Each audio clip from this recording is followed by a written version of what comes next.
আসসালামু আলাইকুম রহমতুল্লাহ বরকাতুহু। সহিহ মুসলিমের হাদিস নম্বর 122, হযরত হারুন ইবনে সাইদ আল আইলি রাহমাতুল্লাহ ও হযরত আবি হুরায়রা রাদিয়াল্লাহু আনহু থেকে বর্ণিত। তিনি নবী করিম সাল্লাল্লাহু বর্ণনা করেছেন, তোমরা নিজ জন্মদাতা পিতা থেকে মুখ ফিরিয়ে নেবে না, কারণ যে নিজ পিতা থেকে মুখ ফিরিয়ে দেবে সে কাফের।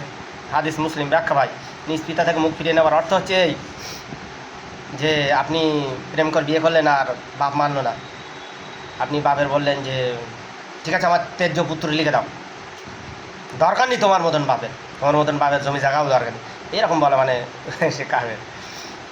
হ্যাঁ, প্রশ্ন থাকে যে আপনি অমুসলিম থেকে যদি মুসলিম না হন, আপনিও নিজ পিতা থেকে মুখ ফিরিয়ে নিতে পারবেন না। আপনার পিতা মাতার ভরণ পোষণের দায়িত্ব আপনাকে নেওয়া লাগবে। আপনার পিতা মাতা যদি অমুসলিম হয়, আপনি যদি মুসলিম হন, আপনার পিতা মাতার ভরণ পোষণে তাদের ডাক্তার করার দায়িত্ব আপনার দেওয়া লাগবে। রাসূল সাল্লাল্লাহু আলাইহি ওয়াসাল্লাম বলেছেন। এই দেখে তো অমুসলিম না মুসলিম হবে। মুসলিমদের আদর্শ থেকে মুসলিম হবে মুসলিমরা, তার নামে হচ্ছে মুসলিম। আমরা মুসলিম নয় প্রকৃত, আমরা মুসলমান নয় প্রকৃত।